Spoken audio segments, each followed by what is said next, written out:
Welcome to the African Weekly Roundup, a weekly program every Sunday here on HORUFADHI Media, where I discuss the latest news and events across the African continent.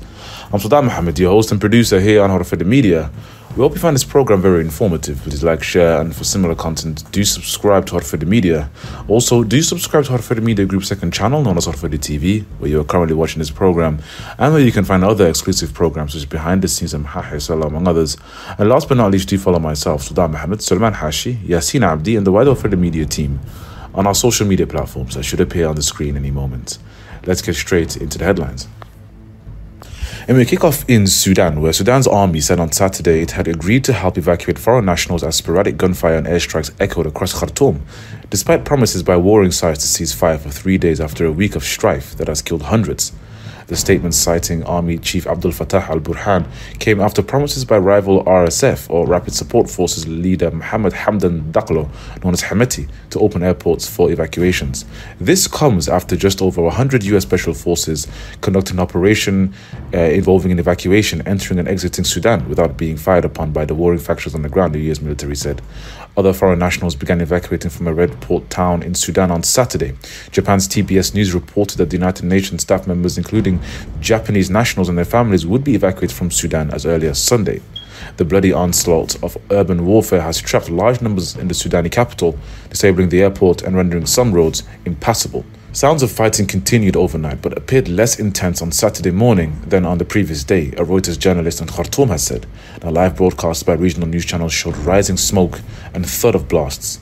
The army and the paramilitary RSF, which are waging a deadly power struggle across the country, had both issued statements saying they would uphold a 3-day ceasefire from Friday to observe Eid holidays.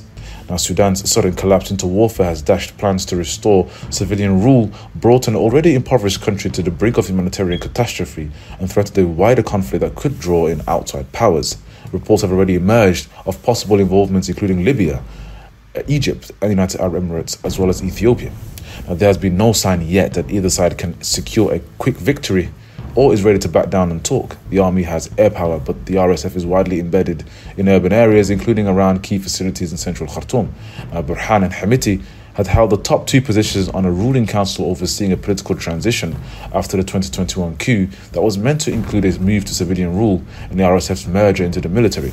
Now, the World Health Organization reported on Friday that 413 people had been killed and 3,551 had been injured since the fighting broke out.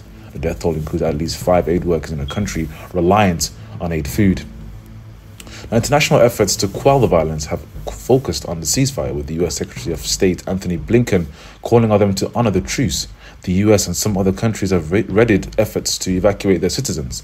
The army said the United States, Britain, France, China would evacuate diplomats and other nationals from Khartoum in the coming days. Saudi Arabia's embassy had already been evacuated by land to Port Sudan and flown out from there, and Jordan's would follow in a similar manner, the army added. And the RSF chief Hemeti said on Facebook early on Saturday that he had received a phone call from the UN Secretary General Antonio Guterres, in which they emphasized the necessity of adhering to complete ceasefire and providing protection for civilians, humanitarian and medical workers. And the RSF said it was ready to partially open all airports to allow evacuations. However, Khartoum's international airport has been caught in fighting, and the status of other airports or RSF control over them is unclear. Now, in Omdurman, one of Khartoum's adjoining sister cities, there were fears over the fate of detainees in Al Huda prison, the largest in Sudan. The army on Friday accused the RSF of raiding the prison, which the paramilitary forces denied. Now, lawyers for a prisoner said in a statement that an armed group had forcibly evacuated the prison, with the detainees' whereabouts currently unknown. Now, Sudanese Doctors Union, or the Sudani Doctors Union, said early on Saturday that more than 2/3 of the hospital in conflict areas were out of service, with 32 forcibly evacuated by soldiers or caught in crossfire. Some of the remaining hospitals, which lack adequate water, staff and electricity, were only providing first aid. People posted urgent requests on social media for medical assistance to transport hospital and prescription medication.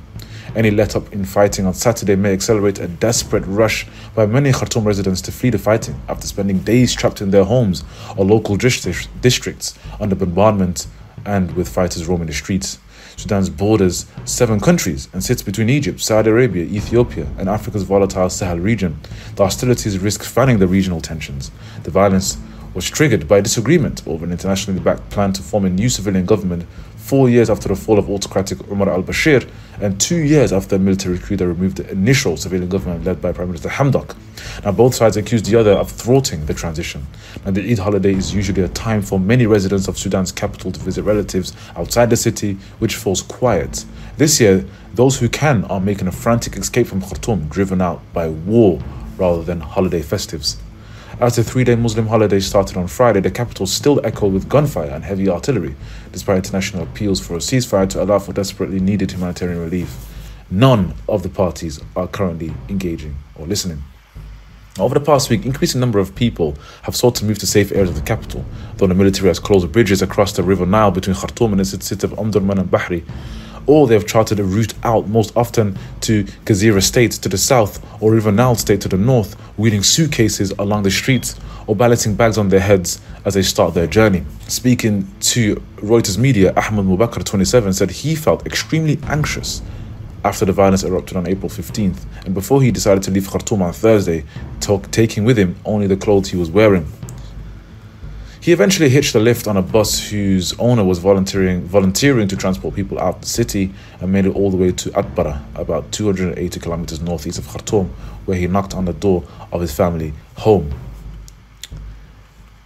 Now, in many neighborhoods of Greater Khartoum, which has a population of more than 10 million people, residents have been trapped in their homes, venturing out only to seek provisions at shops which have been hit by looting and where supplies have been dwindling. Fuel has also become harder to find. As with other goods, prices have jumped since the start of the fighting. Inflation is skyrocketing in Sudan at the moment, and people are unable to afford the basic necessities. In Khartoum, where the RSF have embedded themselves in several neighborhoods, some fear that if they even leave their homes, paramilitary forces will move in and use that home as a base. The latest violence has led to the death of an Iraqi citizen on Sunday amid fighting there, according to Iraq's state news agency, which cited a foreign ministry spokesman. Now over to West Africa. In Mali, where at least 9 people were killed and more than 60 wounded when a triple suicide bomb attack destroyed about 20 buildings in the central Mali town of Savare early on Saturday, a spokesman for the regional governor said. All of those killed and wounded in Saturday's blasts were civilians. Yacoub Megia, the spokesman, told Reuters by phone there was no immediate claim of responsibility for the attack. Mali is the epicenter of a violent insurgency that took root in its arid north following a Tuareg separatist rebellion in 2012, and Savare is home to a major Mali military base and troops from the UN mission in Mali. Since the rebellion, militants with the links to Al-Qaeda and Islamic State or Daesh have spread to countries in the Sahel region south of the Sahara, and more recently to coastal states, seizing territory, killing thousands and uprooting millions in the process. Images shared on social media showed several buildings, including a petrol station, destroyed by the blast, as well as injured people being given assistance. Now, media could not independently verify these images, however, they are reported to be the case. The attack comes 2 days after the chief of staff of Mali's interim president and 3 others were killed in an ambush.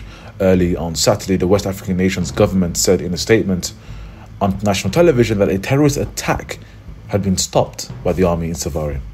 Now, 3 vehicles filled with explosives were destroyed by an army drone fire, statement said, without giving further details on the casualties. Now, separately on Saturday, the Malian army said in a statement that a military helicopter returning from a mission had crashed in a residential neighborhood in the capital Bamako, and that it was assessing the crash site. Now, those are the top stories on the program this evening. Please tune in next week for further updates across the African continent.